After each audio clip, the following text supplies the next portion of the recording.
School Food Forest Initiative. We are here in Namutumba at Victoria's Primary School.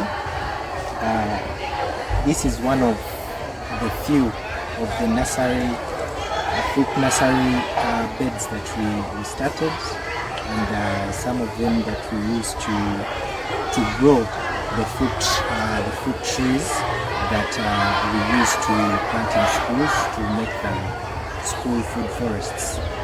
Maybe you can show them some of the species we have. You can come closer. Come close. Now this is a rare type of the avocado that we have.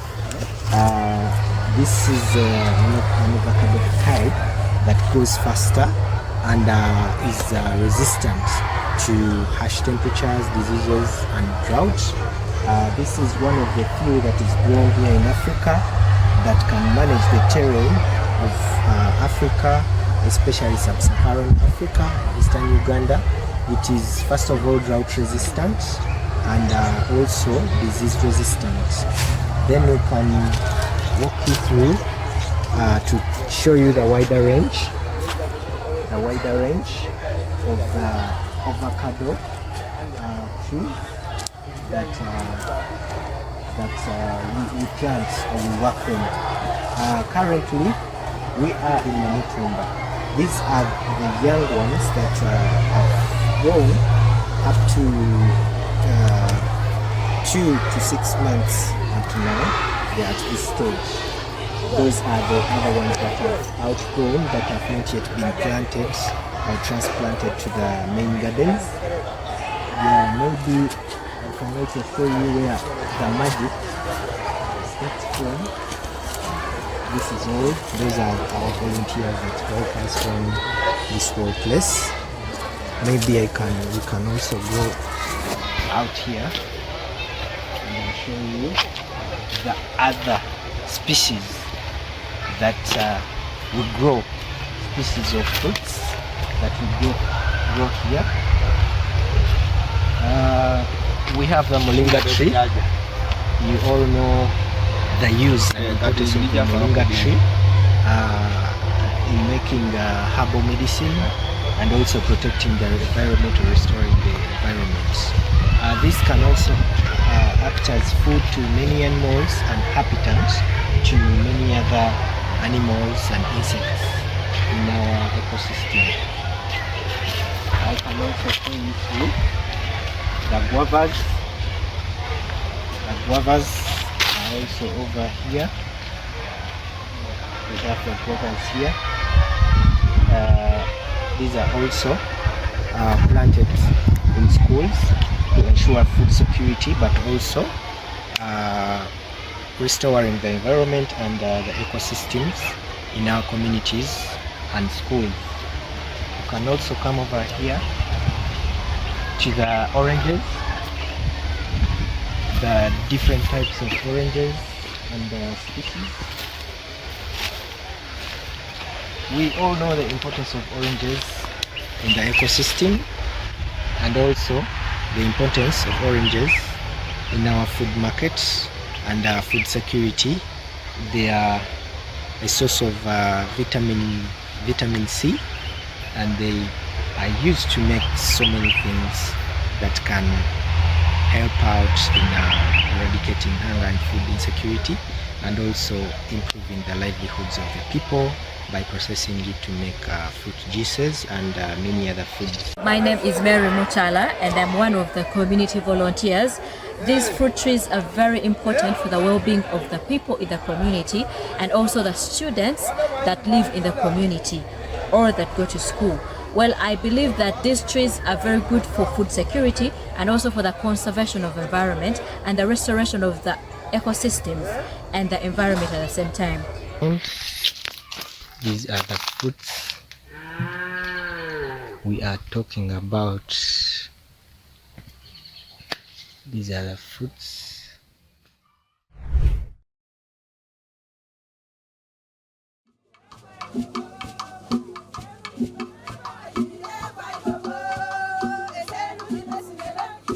Modern-day practices of deforestation for agricultural and construction purposes have in turn eroded age-long practices of forest preservation through agricultural and religious taboos in Nigeria. Regarded as evil forests, various species of flora and fauna, including endangered ones, were traditionally protected in community forests. Prominently, these forests and its biodiversity is being degraded at an alarming rate. As part of our restoration program, Women in Nature Conservation Organization WINCO and GLFX Global Landscapes Forum Uyo chapter inaugurated a 5-year community-based restoration project in 2022. For communities in a Sinodom local government area, namely Ikorokpaban, Ikorokpanefia, Ikorimo, and Ikoroforo, as host communities have had a fair share of the effects of deforestation for raw materials, since their major sources of livelihood is wood carving to produce mortar, pestle, mask, drums, and much more. These are Messrs. Inset Momo and Uwangfon Jeremiah Iron, highlighting what the occupation of carving means to them, as it is their sources of livelihood, a craft they had inherited from their forebears, and most importantly, must be passed from their generation to the next generation after them. And I was born to see this craft of carving mortar and pestle from my forebears. I'm not the one that started it. I have generated income from it, which has helped me to feed my family and sponsor myself in higher institutions. The main instrument needed for carving of mortar and pestle is wood, gotten by felling mango, fig, avocado pear, and other trees. Other instruments are smoothing knife, file, and others. I'm just doing this because I don't want to go and steal. If I get employed now, I will abandon the craft. Even my children, they are using it to train themselves in the school too. Once they are done with their education, they can go and find a white-collar job. This is redwood. It is called okpa in our language. The tree can stand for about 20 to 30 years before it is ready for felling. I was born to see this craft, as handed down by my forebears. This is what my father used to do. If my children like, they can continue with the craft. This can be sold for 2,000 naira, while this one can go for 20,000 naira. This tree is found in a thick forest owned by community. We import it from Calabar in Cross River State, Nigeria.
The 2024 Wetland Restoration Steward, and today I'm here with my team. I am Clement Oko. I'm part of the Wetland Restoration team here from Nigeria. Hi, I'm David Oyama, the Assistant Communication Manager for BRC, and I'm part of the Wetland Restoration team. I'm Osena Roluwatomi. I'm the Assistant Project Manager of Biodiversity Rescue Club. I'm also part of the Wetland Restoration team 2024. My name is Matthias. I'm part of the project team. Hello everyone, my name is Nisika Peter Odofort and I am the Monitoring and Evaluation Officer for BRC. I'm Jerry Avatar. I am a volunteer with BRC. My name is Kore Jagua. I'm the Field Manager of Biodiversity Rescue Club. According to the Paris Agreement, global temperatures are to be kept below 1.5 degrees Celsius before the year 2030. I and my team at Biodiversity Rescue Club are taking local actions to solve a global problem by planting over 3,000 mangrove seedlings in the degraded landscape here in Eserebum Community, Calabar South Local Government Area, Cross River State, Nigeria.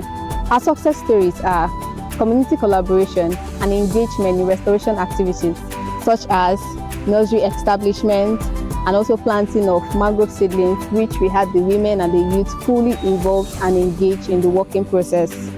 As part of raising future stewards for the environment, we've been able to establish conservation clubs in 15 schools in the community. We've also held a stakeholders workshop with the theme Effective Restoration and Sustainability of the Cross River Mangrove. Stakeholders identified are community leaders, local NGOs, government agencies, university community, and the media house. The rule of collaboration and partnership has helped amplify our local work in the global space. It has also provided us with networking opportunities with individuals and organizations in the ecological space. The restoration process of replanting the mangroves has been very fun, but in this, we have also faced some challenges. One of the challenges we have faced is poverty. The poverty level in this area is very high, and this has caused people to come into the mangroves, cut the mangroves, and overexploit them, using them as a means to make money. They go out and sell the firewood and make money out of it. Another challenge we have is the poor level of conservation awareness. The people in this community don't know how to properly conserve what they have, which is the mangrove ecosystem. And because of that gap, carry out exploitation and destruction of the mangrove ecosystem. Another challenge we've had is the challenge of the nipa palms. Nipa palms cover a very vast area of this mangrove ecosystem, and then they displace the mangroves. They don't allow them to grow. We have had issues cutting down these nipa palms and replanting the mangroves. Another challenge we have had is the challenge of plastics pollution. There is so many plastics we have seen while replanting the mangroves in this region. Residents in this area, such as fishermen and the market women who sell all this periwinkle, crayfish, and all of that, you can testify that over the time the price range of getting periwinkles or crayfish have increased. This is due to the fact that they cannot get it within their environment like they used to many years ago. They have to go so far in this area. So research have shown that this is due to the forest mangrove ecosystem in this area. We know apart from mangrove being a carbon sink, mangrove also serves as a biodiversity hotspot for most of the aquatic animals we have around here. So we hope that by restoring this mangrove ecosystem, we will restore not just the ecosystem, we will also mitigate climate change while also contribute to the livelihood of its local community. At BLC, we have passionate and determined youth who are ready to carry out climate actions. To sustain our work in Eserebum community, there is need for collaboration and climate finance. My message to those working towards a greener Africa is to be open to collaboration with young NGOs and share resources with them. They should also educate children about climate change and their ecosystem. Remember, children are the future leaders of tomorrow, and they need to be educated so that they can be custodians of their environment. We are bio rescuers, and we are greening the African horizon.